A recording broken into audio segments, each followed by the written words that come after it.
할렐루야. 지난주에도 제가 설교를 했습니다.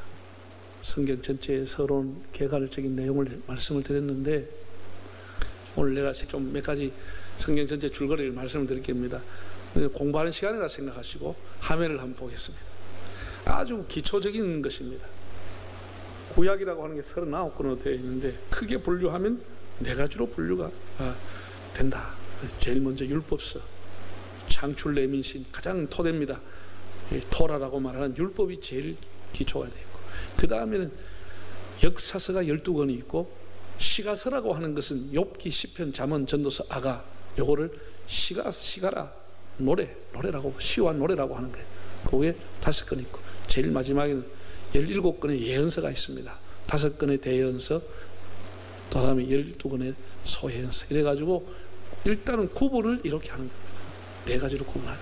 자, 신약도 동일하게 신약을 한번 보겠습니다. 신약을 보면은 복음서를 기초로 해가지고 역사서는 그대로, 또 시가서 대신에 신약은 거기가 편지입니다.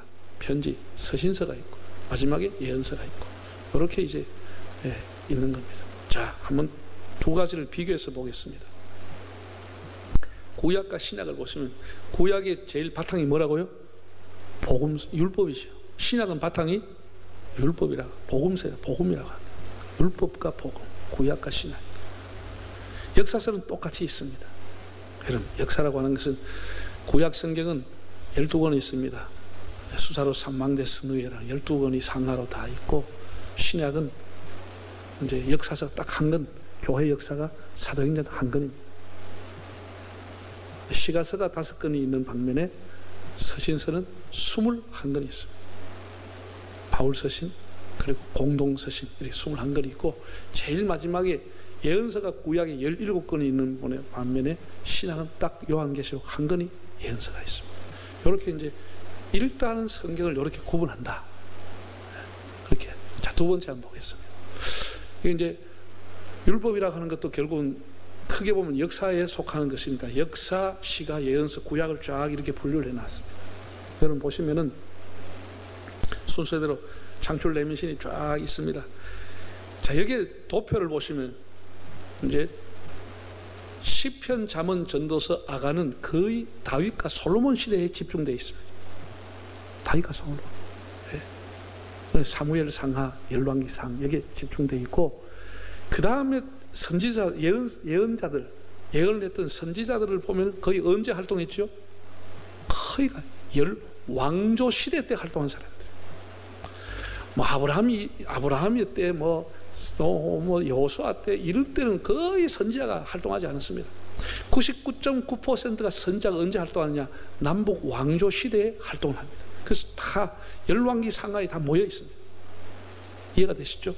그 다음 별이 있는 것, 다니엘, 에스겔, 학개, 스가랴, 말라기, 이런 사람들은 포로, 유대 왕국이 폐망하고 난 이후에 바벨론 포로로 가서 바벨론과 페르시아 포로 시절에 활동했던 선지자들.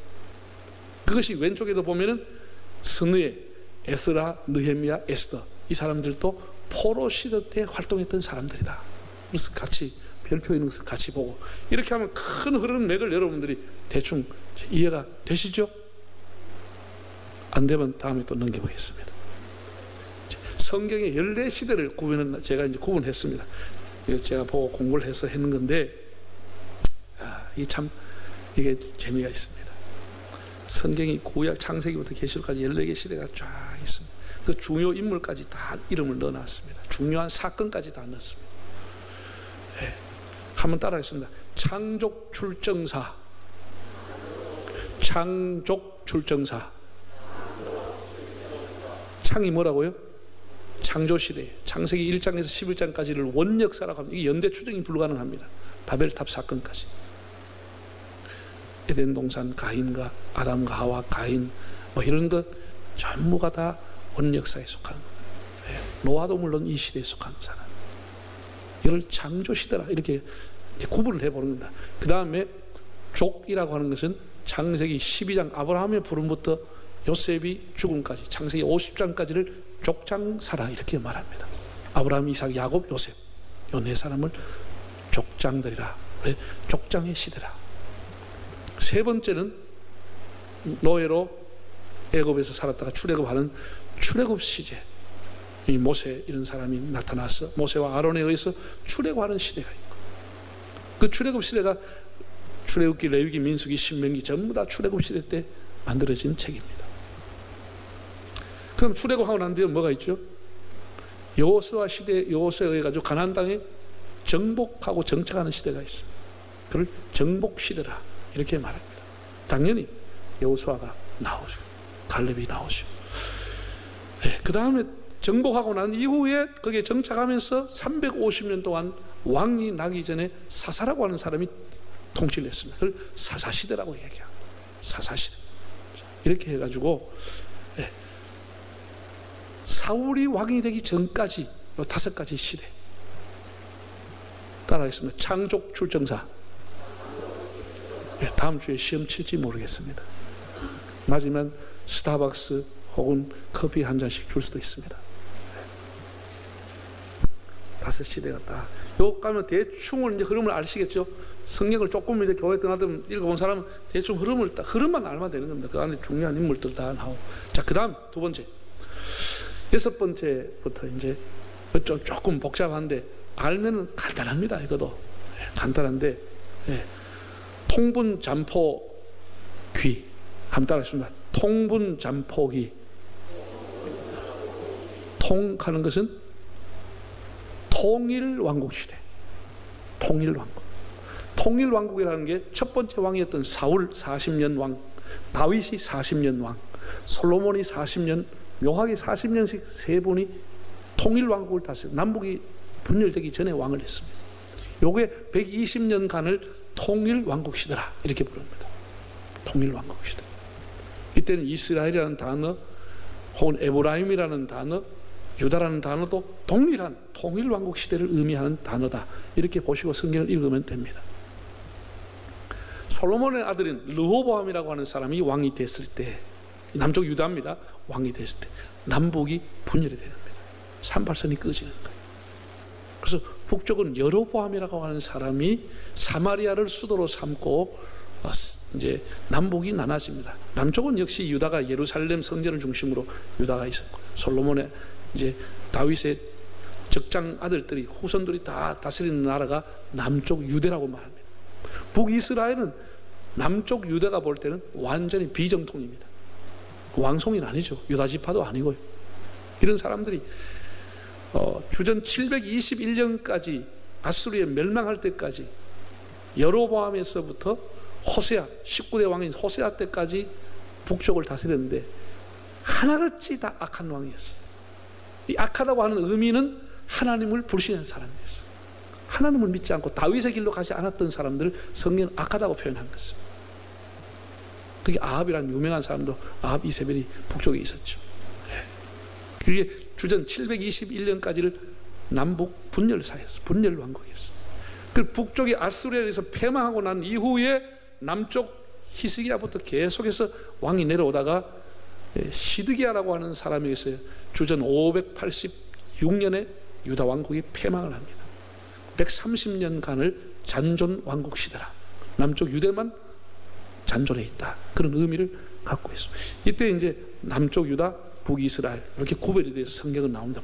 이스라엘 가면 북쪽이고 유다 가면 남쪽을 얘기하는 거예요. 성경을 읽을 때 열왕기 상하를 잔존 왕국 시대가 주전 586년에 바벨론에 의해서 예루살렘 성이 불타고 완전히 패망을 했어요. 다 포로로 끌려갔어요. 그리고 난 이후에 이제 포로에서 포로 생활을 보내게 되는 거죠. 그때 활동했던 사람이 에스겔 선지자, 다니엘 이런 사람들이 이때 활동을 하게 되고 이제 이들이 다시 돌아옵니다. 돌아와서 성전을 지었던 것을 귀한 시대라고 합니다. 주전 516년에 스룹바벨이라는 사람이 돌아와서 두 번째 성전을 짓게 됩니다. 그런 귀한 시대라고 하는데 제가 이게 빨간 것을 써놨습니다. 예수님 오시기 전까지 팔레스타인의 주인이 누구였느냐, 서양 유럽을 제패했던 왕들이 누구냐, 이런 것을 빨간 것으로 표현했는데 제일 처음에는 유대 왕국을 패망시켰던 신바벨로니아가 있었고 그 세력이 오래 가지 못한다. 100년을 채 못 가서 성경에는 바사 왕국에 의해서 무너진데 페르시아 제국에 의해서 무너집니다. 페르시아도 오래가지 못하고 알렉산더가 만들었던 그리스라고 하는 나라에 의해서 또 당하게 됩니다. 그리스가 세상을 지배합니다. 그 알렉산더의 나라도 오래가지, 그 그리스가 오래가지 못하고 로마라고 하는 나라가 세계를 제패하게 됩니다. 예수님이 오실 때 바로 이렇게 로마가 팔레스타인을 통치하고 있을 때 예수님이 오신 것입니다. 그런 의미로 제가 빠른 것을 넣어놨고, 마카비라고 하는 사람이 마지막에 이제 한 100년 정도 독립운동을 성공했습니다. 유다지파 사람인데, 그래서 하스몬 왕가라고 하는 것을 만들긴 했지만 결국 오래 가지 못하고 로마에 의해서, 디토에 의해서 다 패망하고 마는 겁니다. 이런 이제 것을 여러분들이, 중간기라고 하는 것은 성경에는 전혀 나오지 않습니다. 성경에 뭐 알렉산더가 이름 나오지 않죠. 그리고 로마의 디토라든지 이런 사람 이름 나오지는 않습니다. 성경에는 전혀 나오지 않은 400년, 이걸 이제 구약과 신약 사이에 중간에 있다, 중간기라고 하고, 또 하나님이 선지자를 보내지 않으셨다고 해서 침묵기라, 이렇게 신학자들이 얘기하기도 합니다. 이게 말라기 선지자 이후에 세례요한이 올 때까지 400년 동안 이런 침묵이 있는데, 그러면 그동안 세상은 어떻게 되느냐? 그것은 여러분들이 세계 역사를 펴놓고 보시면 됩니다. 세계 역사를 보면은 이제 우리나라는 그때는 거의 뭐 성경하고 대비할 연대가 거의 없습니다. 우리가 통일신라에도 뭐 680년에 신라, 통일신라가 되고, 그전에는 뭐 고조선 정도가 있었는데 우리하고 성경하고 거의 시대를 맞추기 어렵습니다. 중국의 역사를 보면은 이렇게 조금 이때 중국은 어느 나라였구나 대충 여러분이 짐작하게 되시겠죠. 이런 이제 역사를 보고, 그 다음 한번 보겠습니다.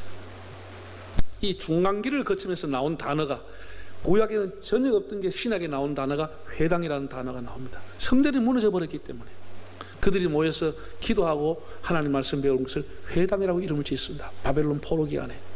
지금까지는 회당이 있지만은, 그래서 신약에는 회당이라는 용어가 나오고, 바리새파, 사두개파, 열심당원 뭐 이런 것들이 이제 이때 이제 중간기에 형성되는 단어들입니다.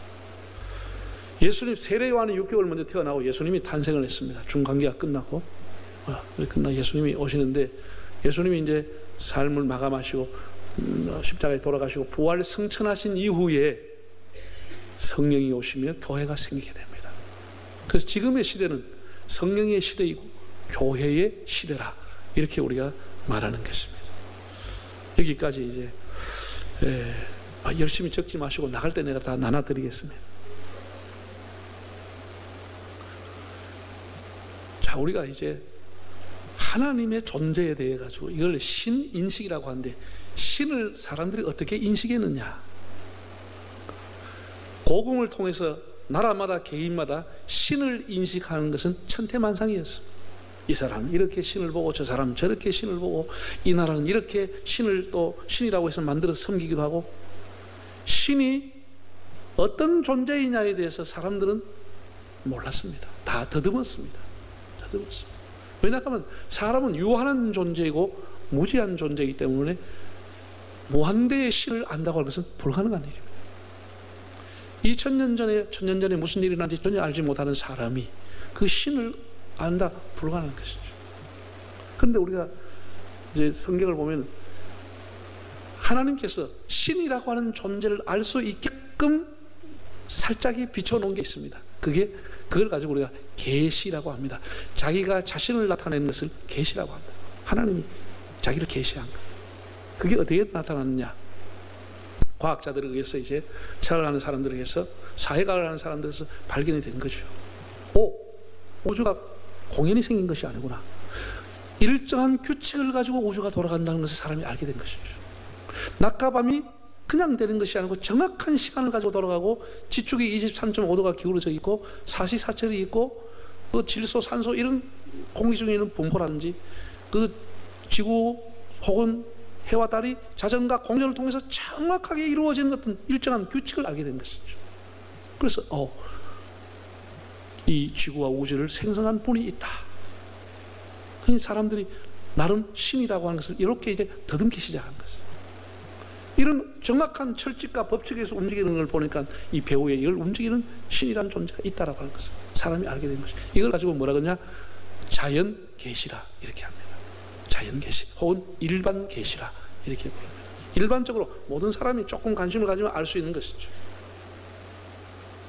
그런데 하나님이라고 하는 분을 구체적으로 알리는 것이 두 가지가 있어요.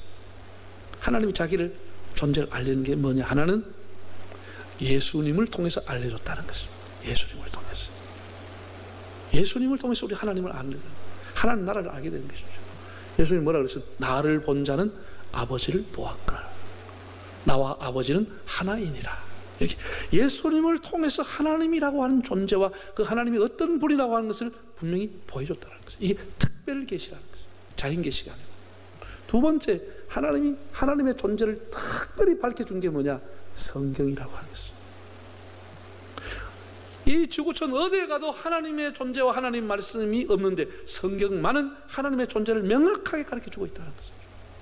그래서 우리가 특별 계시는 두 가지가 있는데 하나는 뭐라고요? 예수님. 또 한 가지는 성경이라고. 하나님이 우리에게 준 선물입니다. 그래서 사람은 성경을 통하지 않고는 하나님을 알 수 있는 길이 없는 것입니다. 하나님의 존재를 알 수 있는 길이 없는 것입니다. 다 봉사가 더듬듯이 더듬을 뿐이지 하나님의 존재를 명확하게 알 수 있는 것은 성경을 통해서 아는 것이죠. 그래서 우리가 성경을 읽어야 하나님의 마음과 하나님의 뜻을 알게 되는 것이죠. 우리가 성경을 통독할 때는 맹신하기보다는 학습하는 태도가 중요합니다. 그래서 뭐 역사적인 공부, 시대적인 배경, 문화적인 배경 이런 것을 이제 공부할 수 있으면 더욱더 하나님 말씀이 마음에 깊이 와닿게 되는 것이죠. 그게 다 너무나 정확하게 떨어진다고 하는 것, 맞아 떨어진다는 것을 여러분이 알게 될 겁니다. 예. 이 성경은 여러분 읽으시면서 창세기부터 계시록까지 일목요연하게 있는 것이 뭐냐? 구속의 강이 흐르고 있습니다. 이걸 여러분 읽을 수 있어야 됩니다. 예? 여러분 창세기 보면은 창세기 3장에 벌써 하나님의 원시 복음이 나와 있어요. 아담과 하와가 죄를 지었을 때 짐승을 잡아서 피를 흘리고 가죽을 입혔다고 했습니다. 무화과 잎으로 가리고 있던 그가 가죽으로 옷을 입혀줬다고 합니다. 그 피를 흘려야만이 죄가 속해지고 가려진다고 하는 사실이 벌써 등장하기 시작합니다. 이 원시 복음이라고 하는 것입니다. 그러면서 이렇게 하나님 말씀합니다. 여자의 후손이 뱀의 머리를 깰 것이요 상하게 할 것이요. 여자의 후손이 옵니다. 다 남자의 후손인데 예수님만이 유일한 여자에게 태어난 것입니다. 남자 없이 태어난 것입니다. 이게 유일하게 모든 사람이 다 남자의 후손인데 유일하게 예수님만이 마리아에서 태어나지 요셉의 피가 섞이지 않았습니다. 여자의 후손이 태어났어요. 뱀 사탄의 머리를 깨뜨릴 것이다. 이게 벌써 창세기 에덴 동산에서 예고가 되고 있어요. 이런 구속의 강이 창세기부터 흐르고 있습니다. 야곱이 12아들을 죽기 전에 예언을 한데 두드러지게 예언한 게 뭐냐? 그렇게 은혜를 많이 입었던 요셉에 대한 축복도 대단했지만 요셉보다 더 큰 예언의 축복을 받은 사람은 유다라고 하는 사람입니다. 유다의 허리에서 이스라엘의 훌이 나타나리라. 이스라엘의 왕권을 상징하는 훌이 있게 되는 것, 유다 지파에서 나온다는 예언이 나와 있어요. 야곱의 기도에 나와 있어요. 노아의 방주 이런 걸 다 이렇게 보면은 하나님 아브라함을 선택해서 이 모리아 산으로 그 외아들을 데리고 번제를 드리려고 가는 거예요. 외아들을 데리고 가는 겁니다. 이런 것이 예사롭지 않고 다 점진적으로 예수님을 향해서 가고 있는 겁니다. 우리가 사무엘 상하, 열왕기 상하를 보면 이렇게 나와 있습니다. 이사야서에 보면은 이삭의 줄기에서 싹이 날 것이요. 이새의 줄기, 이새가 누굽니까? 다윗의 아버지입니다. 이새가 8명의 자식이 있지만 그 중에 싹이 나는 것이 누구냐? 다윗이 난다는 거예요. 이새의 줄기에서 한 싹이 날 것이다. 하나님이 다윗의 집을 일으켜서 구원의 뿔을 그에게 씌우셨다. 다윗의 집을, 다윗을 세워서 왕이 나타난 구원의 뿔을 세우셨다라는 그런 기절이 나옵니다. 이사야에 가면 좀 더 가까이 나옵니다. 처녀가 잉태하여 아들을 낳을 것이요 그 이름은 뭐라고요? 임마누엘이라 하리라.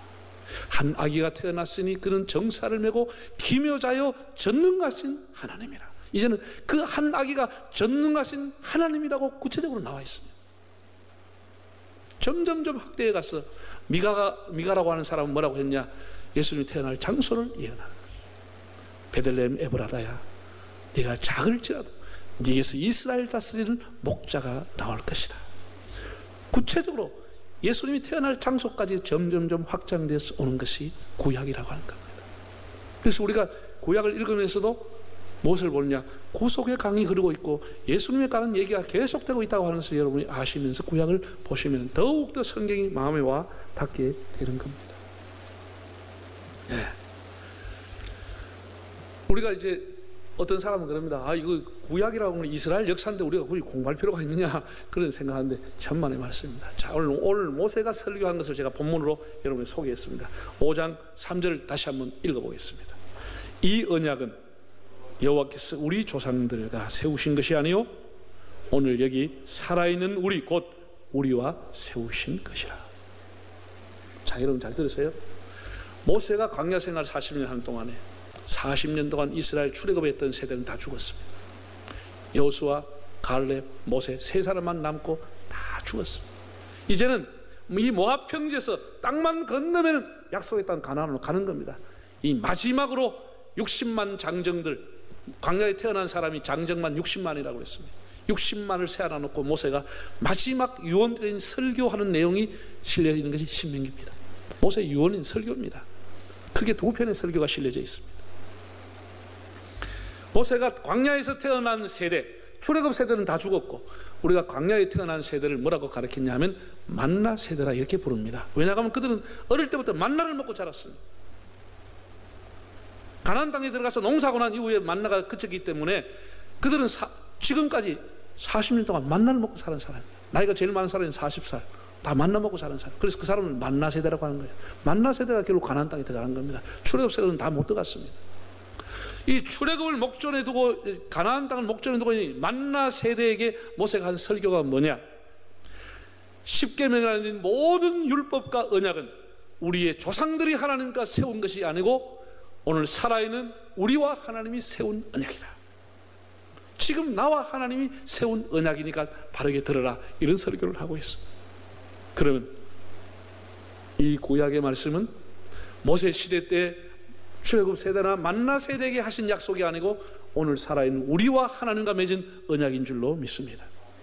오늘 살아있는 우리와 하나님이 맺은 언약이기 때문에 나와 관계가 있는 것입니다. 이게 이스라엘 사람들 역사고 그 사람들이 맺은 언약이면 제3의 책이고 내가 아무 관계가 없는 것이죠. 그게 아니고 이것은 하나님과 지금 살아있는 나와 맺은 언약이라고 하는 사실, 이걸 깨닫고 여러분이 성경을 읽으셔야 됩니다. 신명기 모세의 설교를 보면 5장, 6장, 7장, 10장 계속해서 나오는 설교가 뭐냐, 이런 겁니다. 여러분 집에 가서 한번 읽어보면 너무나 재미있는데 이런 표현이 많습니다.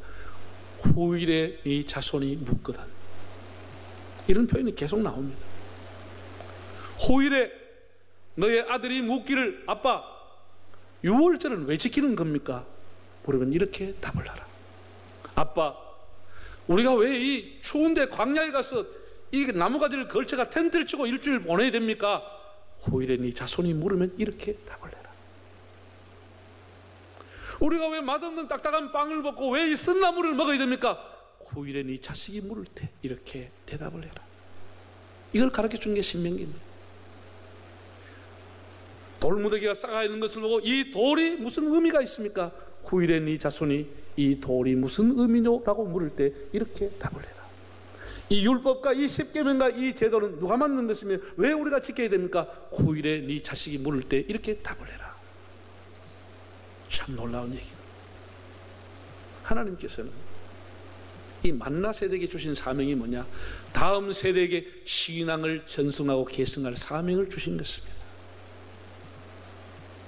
늘어서 신앙이 끝나는 것이 아니고 후일에 너희 자녀가 물을 때 이렇게 답을 해주라고, 이렇게 분명하게 모세가 가르쳐 주었습니다. 자녀에게 가정에서 부모의 사명이 뭐냐? 자녀에게 하나님의 법을 가르치고 성경을 가르치고 하나님의 도를 가르칠 사명을 하나님이 주신 것입니다. 예?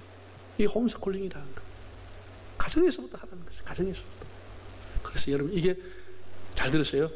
여러분 가정에서 홈스쿨링을 하면 성경을 통해서 귀한 자녀가 배출되는 거예요.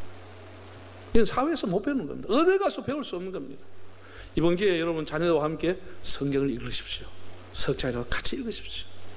같이 읽어가지고 여기 성경 안에는 사람이 살아갈 도리가 다 들어있는 거예요. 하나님과의 관계뿐 아니라 사람과의 관계를 어떻게 해야 되는지, 교훈과 책망이 다 들어있다고 하는 거죠. 예? 그래서 이번 기회에 우리 성도들이 코로나 백신도 맞아야 되겠지만 성경 백신을 다 맞고 영적 백신을 통해 가지고 면역이 생기고 죄와 악을 이기는 그런 축복이 있기를 바랍니다.